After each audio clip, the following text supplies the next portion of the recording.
Diomaye président li ñu war a def dinañ ko def waxtu yi di ñëw dinañ leen wax lan mooy beneen en fait programme bi. ma bëgg a daanelee benn rek président nga jéggal ma Ousmane Sonko ku yàq deram di nga ko defaraat ku yàq ay waxam di nga ko defaraat weer yii passé waxoon naa ko France dama koy waxaat fii weer yii passé président Macky Sall dafa yebal ca kaso ba dafa yónni ay nit yooyu waxuñu président Ousmane Sonko ne président Macky Sall moo leen yebal ñu dugg ci kaso bi ne ko dañoo bëgg nga am liberté waaye nga génn Sénégal xaw ma ndax dégg ngeen ma dañoo bëgg dinañ la génnee kaso waaye da ngay génn Sénégal balaa ñuy gisanteeg moom ci biir kaso def nañ lu ñu mën ci biir hôpital ci biir grève de la faim bi pour mu recevoir leen mu ne moo lànk ñu ne ko Ousmane Sonko dañoo bëgg nga génn kaso da ngay génn Sénégal nga génn kaso Ousmane Sonko ne leen feebaruma génnuma Sénégal ñu ne ko da ngay génn Sénégal dem faju ji waaw dinañ wax askanu Sénégal ne da ngaa feebar dañ la génnee Sénégal génnee la kaso pour nga dem faju ji mu ne leen man feebaruma lenn rek moo ma dal sama ñànkatang laa nam damaa gëj a lekk te ku gëj a lekk boo ko xoolee di nga ko xàmmee mu ne leen génnuma Sénégal ma bëggoon nag wax patriote yi wax askanu Sénégal fi ngeen jàpp ci Ousmane Sonko foofu la bu leen teggi seen loxo bu leen teggi seen tànk te Ousmane Sonko waruñoo gën a gore bu nekkoon keneen nangu na génn Sénégal mu ne man génnuma Sénégal bu dee condition bi pour génn te amul lu ma def mooy génn Sénégal génnuma kaso loolu nag am na ay weer pexe yooyu président Macky Sall nekkoon ngir génnee président Ousmane Sonko ca kaso ci pexe yooyu la nekk ba tey moo tax ngeen di dégg baat yu bëri dama bëgg bu baax ngeen dégg ma baat yu bëri ngeen di dégg moom mu ngi toog fu mu toog rek waxagul dara mënugul wax pexe yooyu ñu nekkoon pour génnee ko kaso génnee waale ko Sénégal niñ ko defee woon pour keneen président Ousmane Sonko lank ba tëdd ci suuf ci pexe yooyu la ñu wëy ba fan yii passé waxtu yii passé ngeen di dégg ay baat yu bëri naan lii am naag lii am naag lii am naag loolu noonu ngeen di wax bi mu commencé yàgg na te président Ousmane Sonko dafa lànk dafa bañ président Ousmane Sonko c'est un homme de refus c'est un homme de principe président Ousmane Sonko du kuy daw gisuma lu muy daw du kuy ragal gisuma lu muy ragal donc moo tax ma bëgg patriotes yi ñu ànd ak dal ñu ànd ak teey ñu ànd ak tekk wax bu jotee wax dina jib bu ma leen ñamalee loolu rek ngeen war a xam ne kon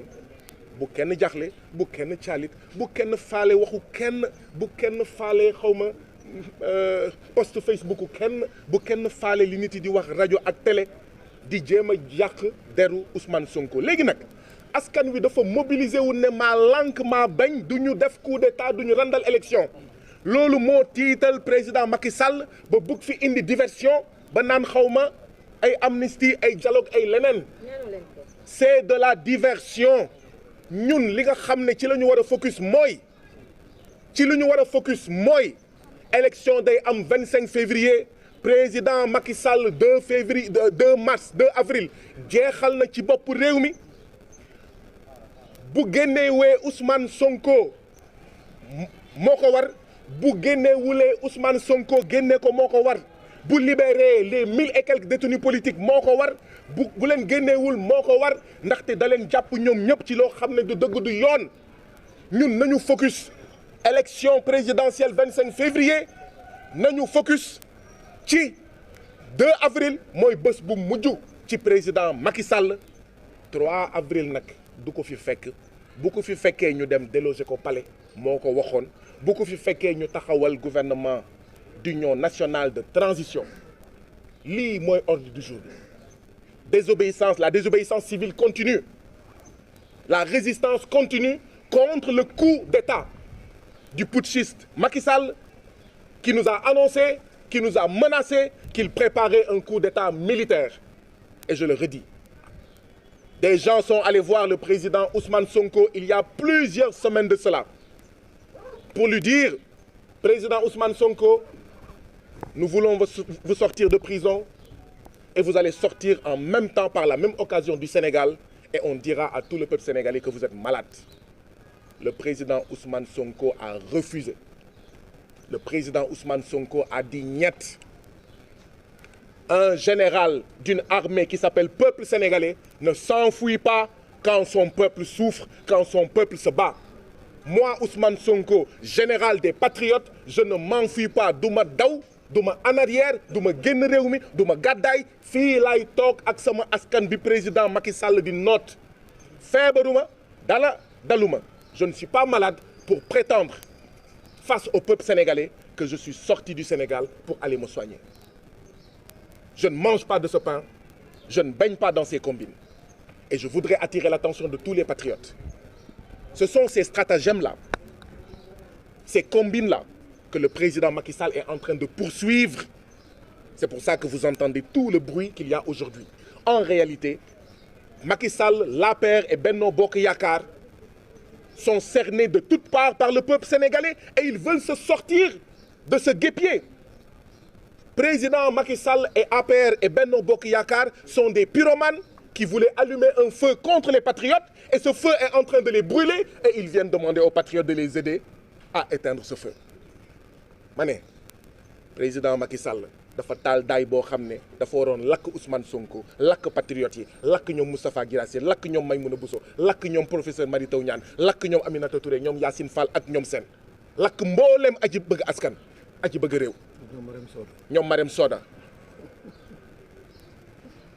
mais Marème Soda moom mooy présidente majeure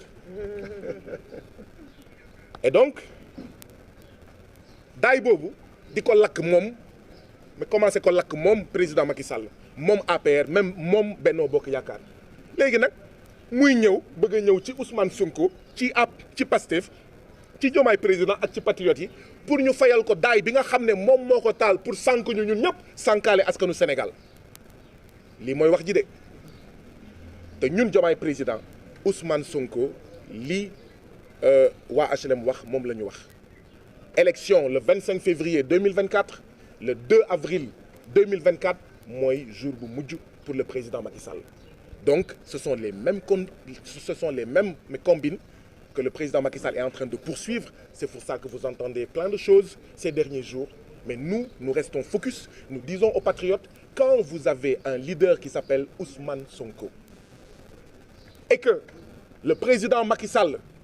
veut le faire sortir de prison et du Sénégal et qu'il refuse et qu'il résiste dans sa cellule, eh bien, nous n'avons rien à craindre. Nous n'avons aucun doute à avoir. Et que nous avons aujourd'hui au Sénégal le meilleur général qui soit, le meilleur leader qui soit. Et donc, n'écoutons pas les Cassandres. N'écoutons pas ces sons de cloche qui, en fait, font du tintamarre pour tenter de discréditer Diomaye président, pour tenter de discréditer Pastef et son leader et son candidat Ousmane Sonko et Bassirou Diomaye Faye. Voilà, président, je voulais ajouter cela parce que par ces temps troubles où certains racontent n'importe quoi, disent des contre-vérités, alimentent gratuitement dans un dessein que l'on connaît des rumeurs infondées. Sachez que ça fait des mois que le président Macky Sall cherche à sortir Ousmane Sonko de prison et du Sénégal et il refuse vaillamment, il refuse courageusement, il refuse patriotiquement. À nous de suivre son exemple, à nous de suivre son modèle, nous qui sommes en liberté,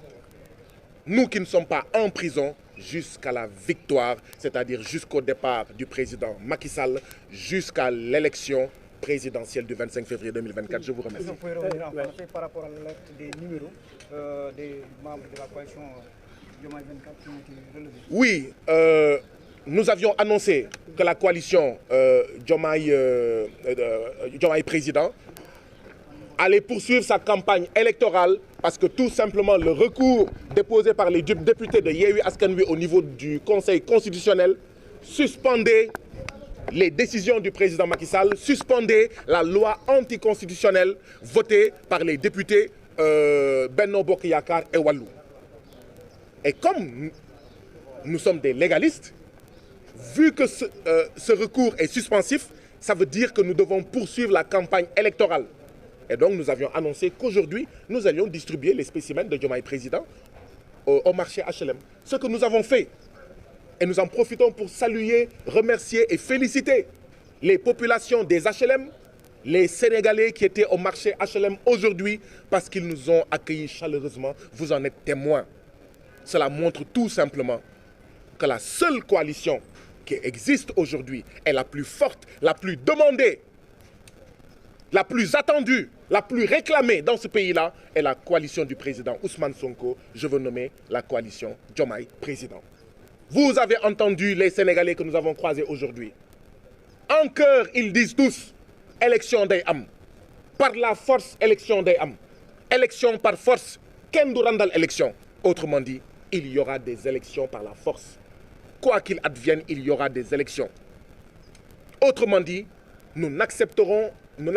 aucun report de l'élection présidentielle. Autrement dit, nous n'acceptons pas le coup d'État constitutionnel du président Macky Sall et qu'il doit y avoir une élection le 25 février 2024. Et donc, quand nous avons terminé là-bas, peut-être bien avant, quand nous sommes arrivés au marché HLM, vous avez vu que le commissaire des HLM est venu vers nous. Il nous a dit, eh bien, je vous donne l'ordre de quitter les lieux. Pour quelle raison? Il répond, parce que tout simplement, ce sont les ordres. Et nous lui avons fait, nous, coalition Diomaye Président, eh bien, votre ordre est manifestement illégal et nous ne l'appliquerons pas parce que vos ordres ont été suspendus par le recours du groupe parlementaire Yewwi Askan Wi qui a fait un recours au niveau du Conseil constitutionnel contre la loi anticonstitutionnelle votée par Benno Bokk Yakaar et Wallu. Et donc, ça suspend cette loi, ça suspend le décret du président et donc la campagne électorale commence. Et dès que nous lui avons dit cela, il n'avait pas d'autre choix que de nous laisser poursuivre notre activité